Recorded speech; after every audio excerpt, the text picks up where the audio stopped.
Hello everyone! Our city-states are currently filled with flowers and hearts, the traditional decorations for the Valentine Day. In this video, we will talk about the origin of the festival, along with this year's story. If you like Final Fantasy XIV lore, guides and news, you can find plenty here on my channel. Please subscribe and press the notification bell if you want to be notified of all my future videos.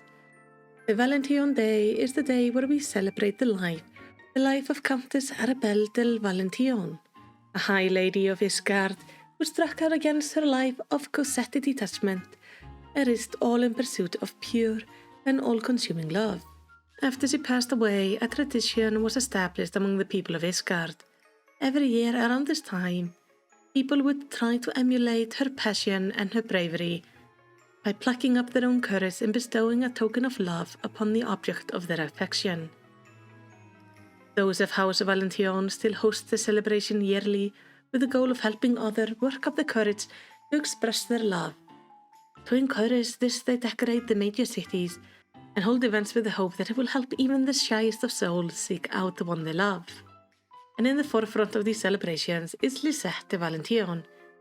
She is a direct descendant of the Countess and also bears a striking resemblance to her both in beauty and spirit. Each year she heads out with the goal of helping others find love, and she is of course happy to get assistance from adventurers like us for this task. Along with Lisette, there is Kupka Kup, a moogle with a distinctive heart-shaped palm. This moogle is very busy around this time of year as he flutters hither and thither with missives of love. There is also a variety of folklore around this moogle, where people believe that if you get to touch his palm, it will bring good luck in love for you and your partner for all time. And based on how Kupka Kup is, he doesn't seem to mind at all. And while in the past years it has mostly been Kupka and Lisette, this year we get to know two new people. First is Astrid, who is a young relative of Lisette, and just like Lisette, she wants to see others find love and happiness. Even if she is still just a child, she is eager to do all she can to assist. And this year she is taking on the role of emissary of love, a task she is taking very seriously. The second person is a moogle named Pukti Pico. They are a post-moogle who has been sent here by the head of the post-moogles to assist with deliveries this year. This fun little moogle travels around with a chugaboo, who she refers to as Bird, on the account that she has simply never named the bird, and she can't remember the names others try to give it. So till this day, the poor bird goes on nameless. But even if the bird has no name of its own yet, she still seems to love it dearly. Our tale of this event starts when the Warrior of Light arrives at the Gridanian amphitheater and speaks to Lisette and Kupka Kup. They are told about a troublesome issue they are dealing with. You see, Kupka requested the assistance of more post-moogles for the festival, and Pukti was the one he received. But Pukti seems to be a rather lazy and uncaring moogle, not to mention far too outspoken, and with no sense for how people express their love. In fact, she tends to insult the variety of gifts and missives sent by nervous lovers to one another, to the point that Kupka actually fears she might ruin the day for some. At the same time, it doesn't feel right to refuse her assistance. After all, he is the one who requested post-moogles to help him. Thankfully, Lisette has come up with a plan. With the Warrior of Light here, and in my case an experienced postal worker, she believes they can assist Pukti with learning the right way of delivering missives. And with young Astrid being able to teach Pukti the final details of the language of love, maybe we can help Pukti become the perfect deliverer of missives. So, the two of us are to travel with Pukti on few errands, short and simple tasks, and one the Warrior and Astrid of course both agree to do. Pukti is surprised to get somebody with her, but she doesn't really mind. With 3 deliveries to make, the group first heads over to the Carpenter Guild. There we learn the recipient is out on an errand somewhere. Pukti is eager to finish the job and suggests we should just leave the missive somewhere and head off on our next task. This of course does not work. Somebody might take the missive, or it might get lost or damaged. It simply isn't up to the standard of delivery moogles. Astrid decides to ask about the missive. Pukti, who doesn't have the best of memory, claims he does remember it from some woman who is the daughter of the recipient. This young woman said something about training in the culinary guild. She doesn't really remember too well. But with the warrior pointing out that the package should be delivered in person. After all, that is what we post-moogles do, even the Lalafell variety. And Astrid is keen to see where the story goes. Bhakti does agree that we should probably head out to find them. Astrid believes as the man is part of the Carpenter Guild, he is probably somewhere around the Botanist Guild. As he's running an errand, he might be fetching lumber. So that is where we head next. And indeed, Astrid is right. As we arrive at the guild, we find the man. Bhakti hands him the gift, which turns out to be a Valentine Day chocolate. The carpenter tells us his daughter is indeed an apprentice at the Culinary Guild, and she has told him he has been selected to make the chocolates for this year's festival, but he never expected to receive one himself.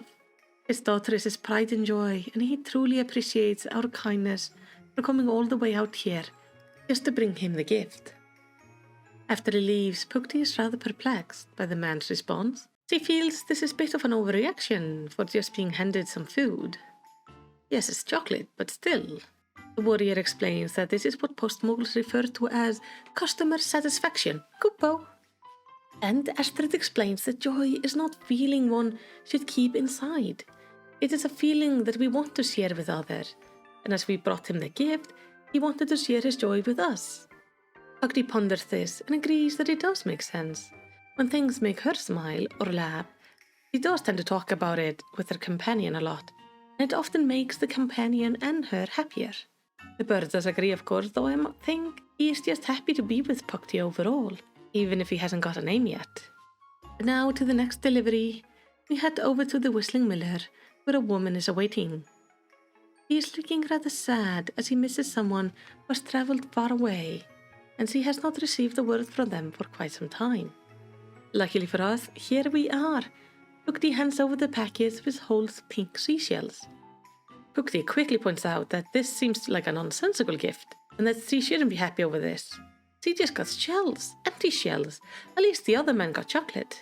Astrid quickly steps in, scolding Bhakti for her rudeness, and apologizes, explaining that Bhakti isn't quite used to delivering gifts of this nature yet. The woman is thankfully unbothered and explains the significance of the shells. Her companion has been traveling for quite some time, but frequently they will send a gift to her, a little something from the area they are in at the time.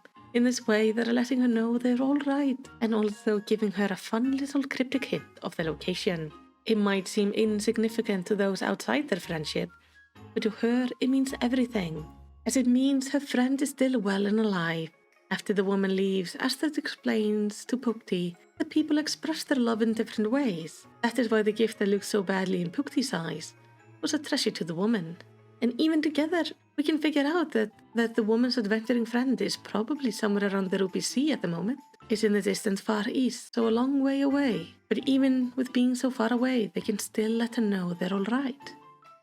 Bhakti ponders this, coming to the conclusion that it does make sense. The gift was a missive to tell the woman that their adventuring friend is all right and doing well. And Bhakti notes that if she would ever be separated from her companion, she would like to be updated on their well-being from time to time. And of course, her feathery companion does agree. Still, she's eager to get on with the final delivery. We head up to Upkalu Falls, where a young man is awaiting us. He hands over the parcel, which turns out to be a set of earrings. The man tells us these are a set of earrings he had ordered in for his beloved's upcoming birthday.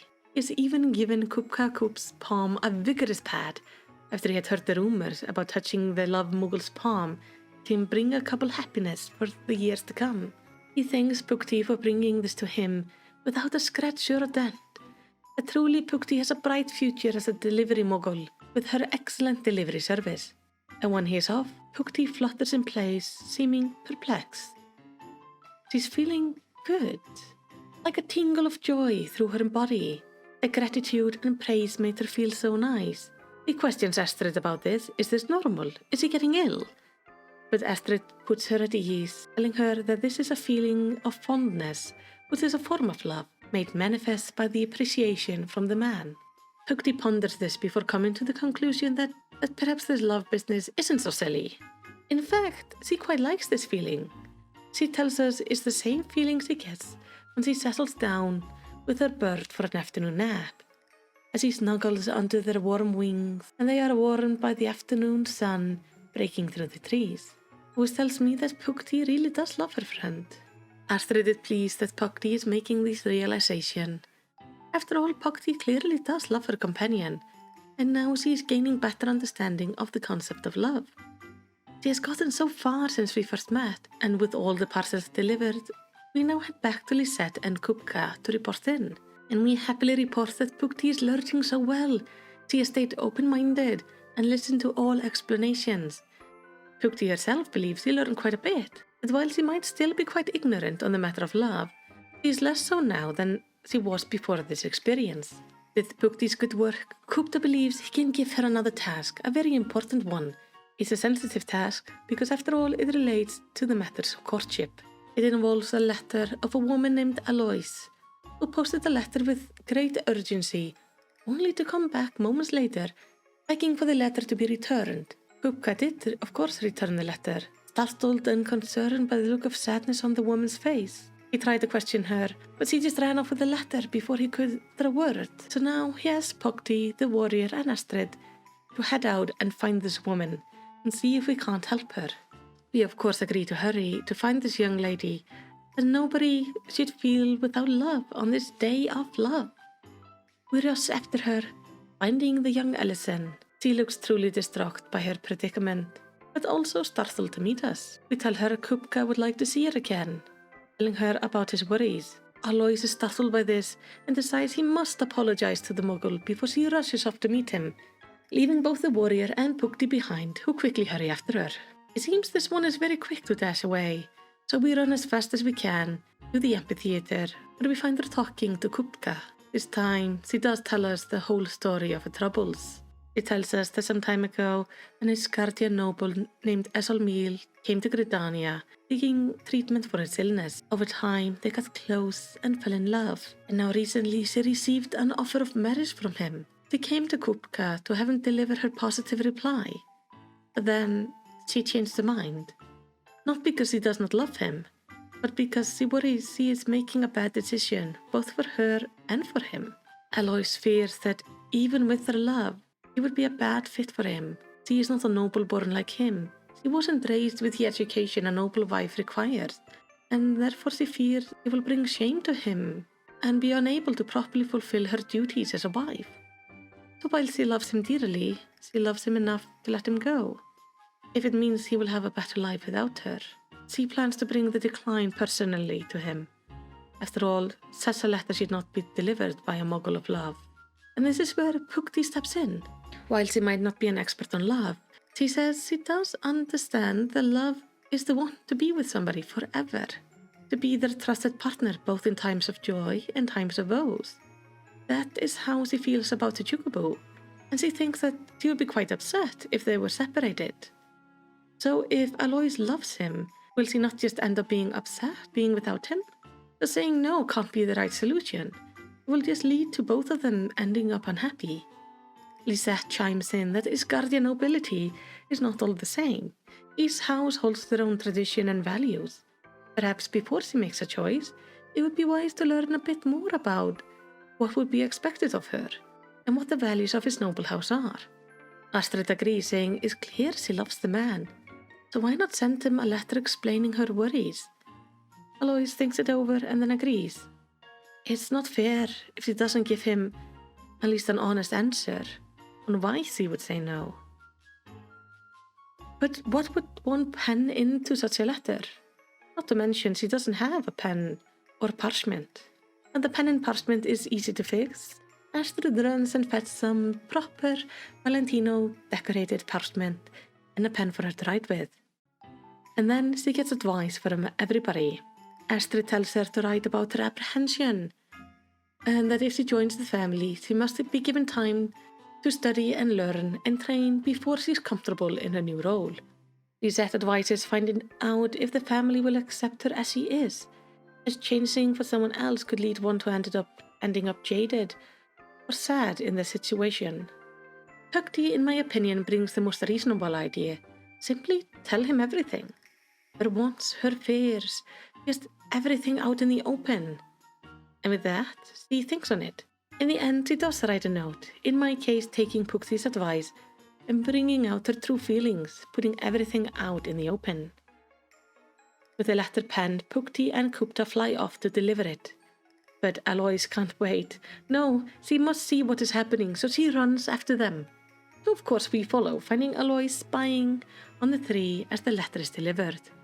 Esolmil is reading the letter and is quite grateful for the assistance of the moogles. He also seems to be a quite astute young man, as he does spot his beloved hiding there off in the distance.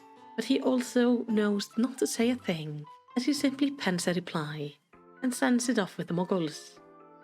Asoil rushes back to the amphitheater and we with her so she can be in place when the letter arrives.